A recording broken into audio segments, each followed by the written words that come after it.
Magandang araw sa inyo lahat. Itong mga nakarang araw ay nababalita na itong MRT7 ay magkakaroon ng problema dahil sa right of way sa may bandang San Jose del Monte, Bulacan.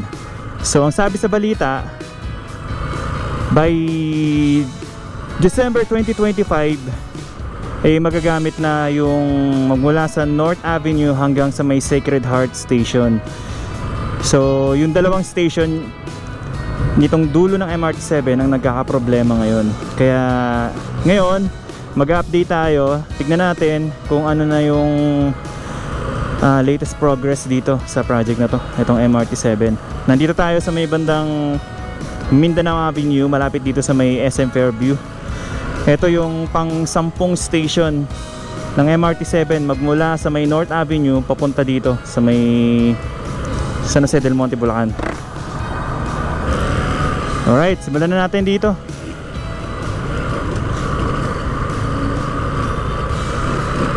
Sa likod tayo rito.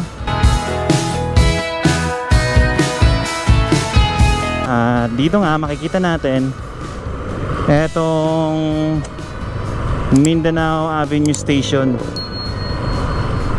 Dito lang siya sa harap ng SM Fairview. Kung nandito kayo nakapwesto sa may bandang Regalado. Bali ang inaayos na lang ngayon dito is yung sa may bandang loob. Yung banda rito sa labas mukhang okay naman na, pero mukhang kailangan pa ng mga finishing. Ayan ito yung ilalim. Punta tayo sa may bandang Quirino Highway. So dito yung ilalim nitong station ng Mindanao Avenue Station. Mga hollow blocks na gagamitin para dito sa station nandito sa baba. At mukhang maglalagay sila ng hagdan dito, palagay ko. Dito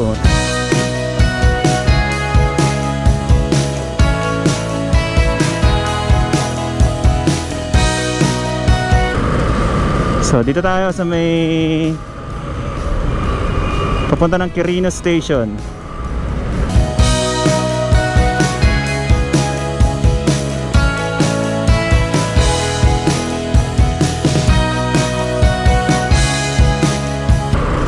Dito pinadaan yung yung girder, makikita nyo dyan sa taas.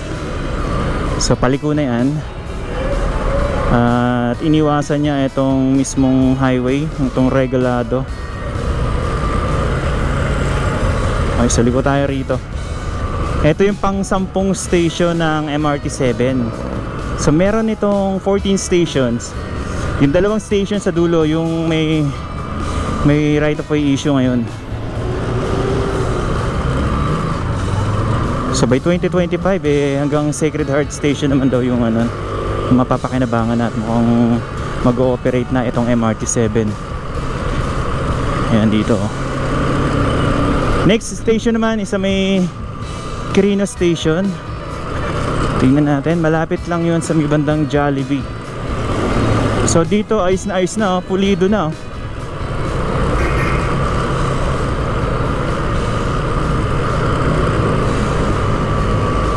ito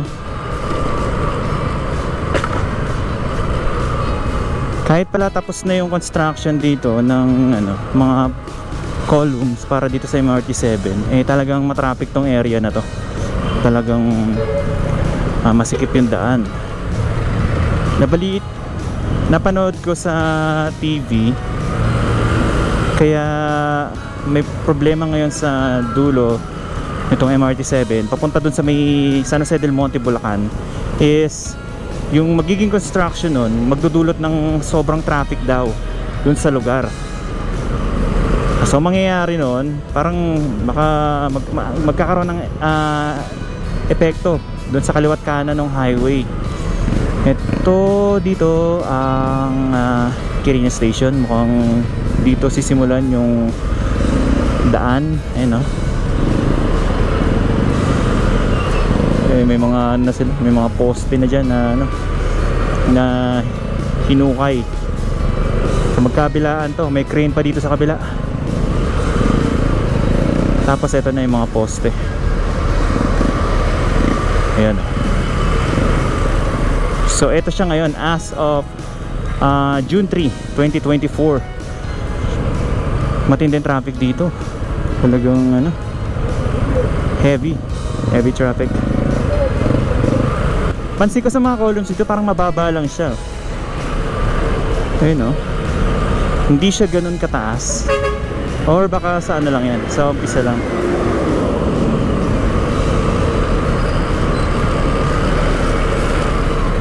Yan. Ayun, ito na. Tingnan natin. Ito, oh. Ito yung station ng Quirino Station. Yan, paano na siya. Sinisimulan na. Okay, balik tayo. Okay, diretso tayo. Ito yung continuation. At dito may mataas na poste na ginagawa.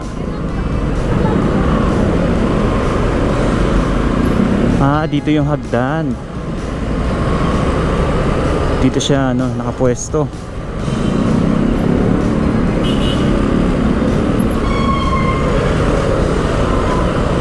Ito yung pang 11th station. Mukhang kakayanin naman by next year. December daw 2025 ay magiging operational na etong MRT7 hanggang dito sa may Sacred Heart Station. So may haba itong 22 kilometers.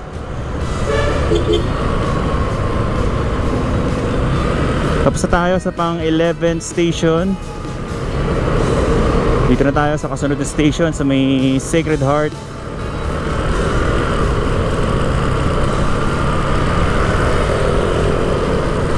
Ang lawak ng ano dyan, sa kabila, oh.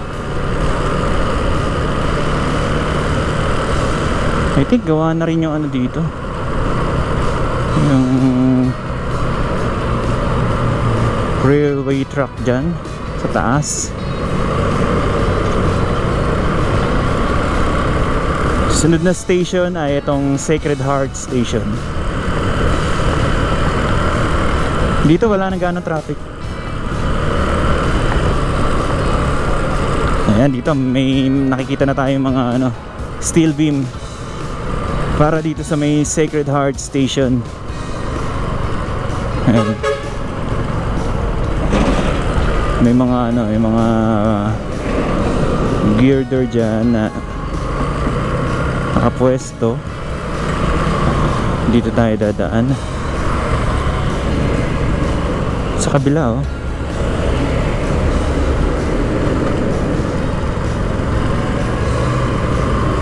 Yun, paano na siya, paliko na siya dito sa ano, Lamesa Reservoir. Ayun, oh, dito gumana na siya, lumiko na siya pa ganun.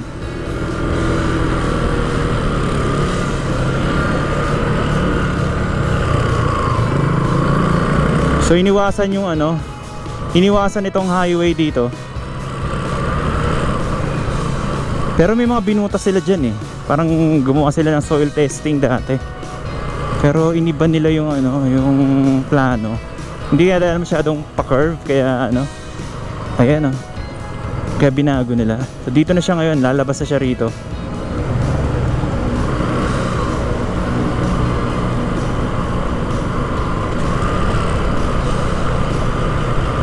Bali yun yung pang 12 na station. Kasunod na station naman ay dito sa may Tala Station.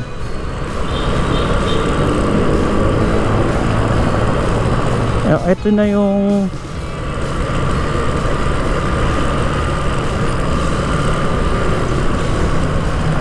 ito, palikurin, eh. Parang ano siya. Dito kasi sa kabila yung ano, eh, depot. So dito nila pinadaan sa gilid ng kalsada. Ayun.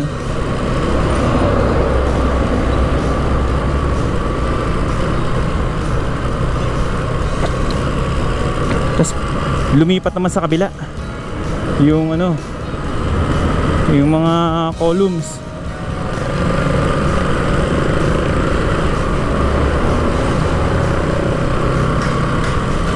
Nasa bandang kaliwa na siya.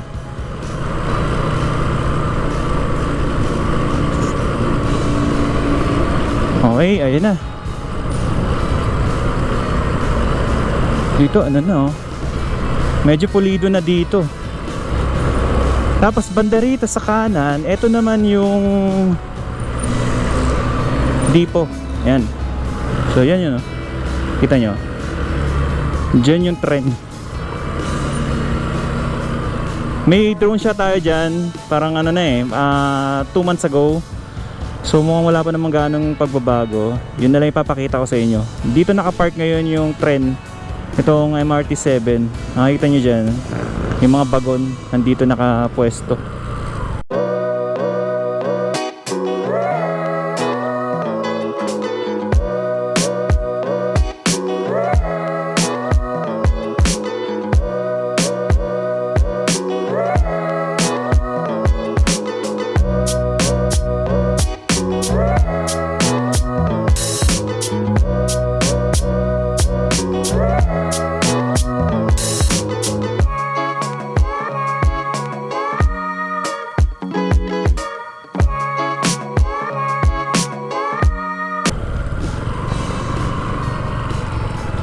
Diretso tayo.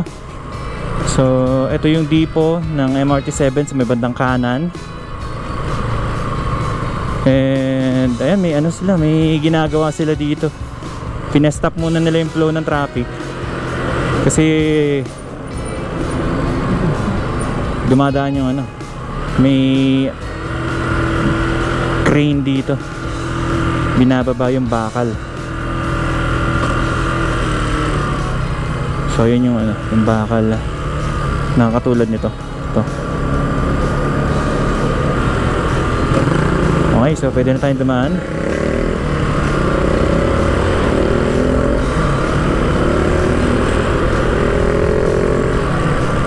May mga crane pa ako nakikita banda ron, no? Sa ano, sa dulo.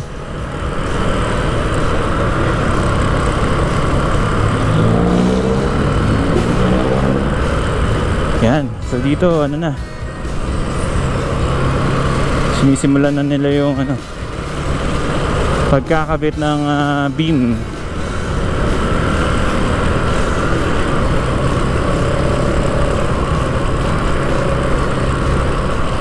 Malaki na rin yung ano, yung improvement dito, yung progress nitong ano. Dati kasi nung huling pumunta tayo, etong mga poste na to dito sa gitna, wala pa to dati. Ngayon nandito na. Yung kasunod na station nito is yung Tala Station. Tingnan natin kung saan na nakapwesto. So dito sa kanan yung depot. Ayun oh, may ano oh, may nakita rin akong girder doon sa dulo. Parang dadaanan din ng ano, ng tren. Dito nakalatag na yung mga bakal.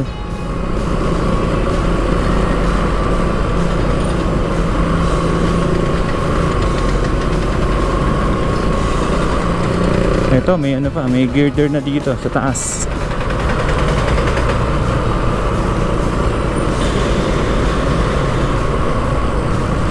Mas ano ngayon, mas active ngayon yung construction kumpara nung mga nakaraang buwan na nag-vlog tayo. Mas ano, mas mabilis.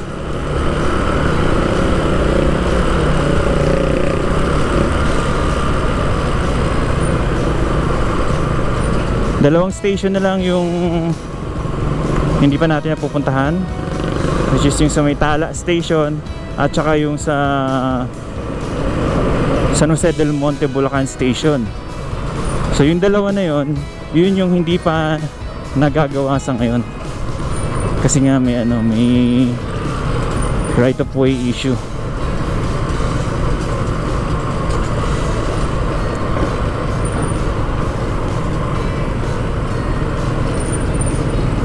Tingnan natin banda ron.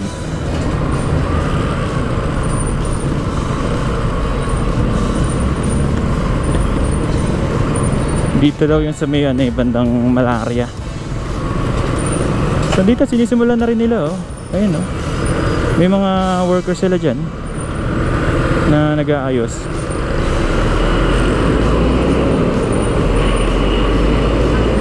Ito sa kaliwa. May mga bagong tayong columns na rin dito.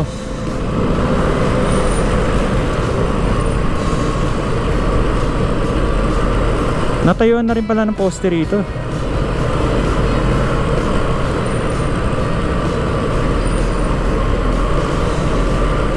Tingnan natin doon sa bandaron, sa may palengke. Ayun, dito may poste na rin, oh.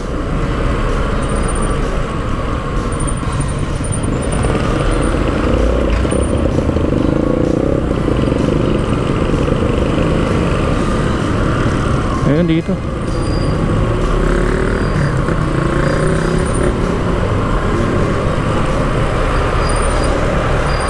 So ito na yung mga bagong tayong columns dito.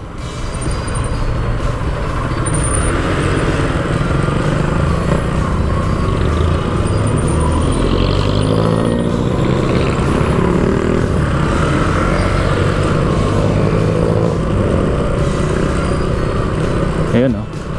Mahaba-haba na rin pala yung naaabot. Yung huling vlog ko dito, ang natatandaan ko, puro mga ano lang yan dati, parang naghukay lang sila dyan sa gitna, nagbutas. Ngayon may mga ano na, may mga poste na. Mahaba-haba na rin pala.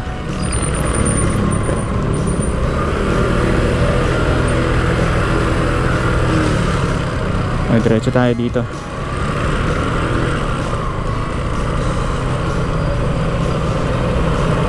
Ayun, oh, dire-diretso na, oh.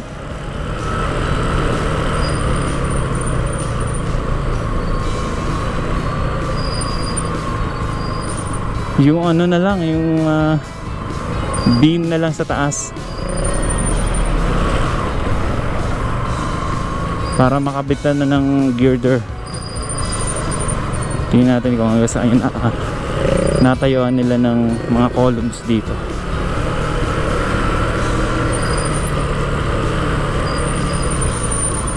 At kung talagang kakayanin na by next year ay operational na to. So hanggang dito wala pa mga poste. So yung mga hukay pa lang yung nagawa dito sa parte na to. Matindi yung traffic dito.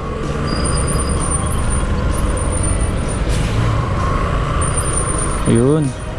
So isang lane na lang yung nagagamit dahil sa construction.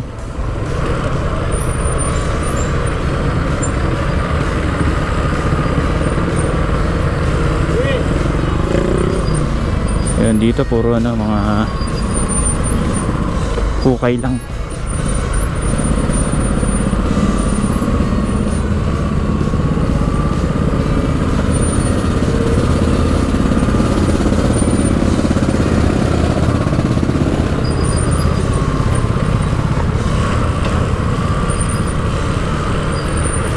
Diretso natin hanggang dun sa ano,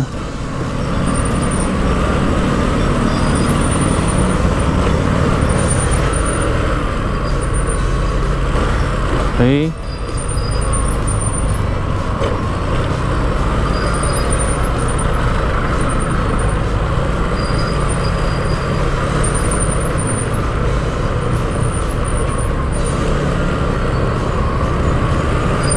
Yun. Dito may mga ano pa rin, may mga hinukay na sila. Pero ang hirap dumaan dito pag naka 4 wheels ka. Ang bagal ng flow ng sasakyan. At hindi traffic yung ano, sasalubungin nyo dito.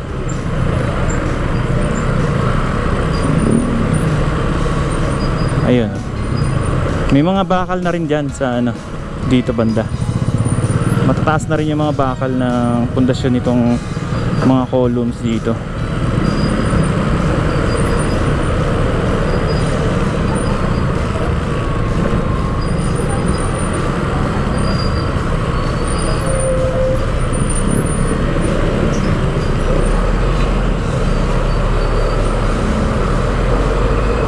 diretso tayo.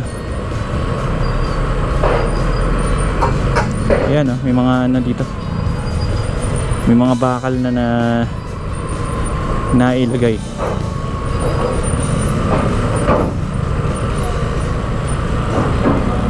Talagang ano lang, isang lane lang yung magagamit ngayon dito. Unlike dati na dalawang lane to. Ngayon ano na, isa na lang. Tapos doon may ano sila, may crane ulit dito na naghuhukay.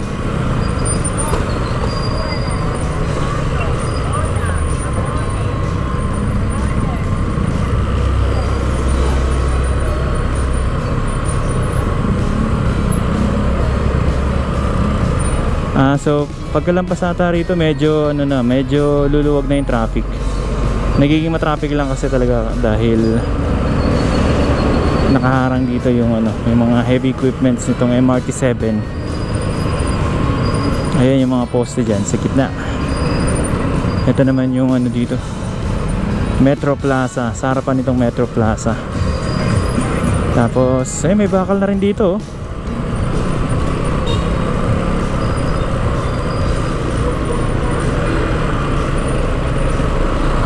Mahaba-haba na rin talaga. Dati kasi ano lang, puro mga soil testing lang yung nagawa dito. Ngayon ano na, mahaba-haba na rin.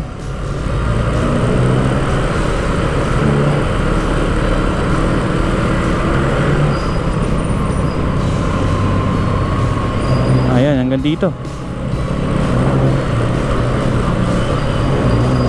Parang ano konti na lang. Bali, yung sa may dulo na lang talaga. Sa may San Jose del Monte, Bulacan na lang yung hindi pa talaga nagagalaw ngayon. Ayan, dito wala na. So wala na tayong nakita ditong soil testing. Ayan, wala na ring construction dito.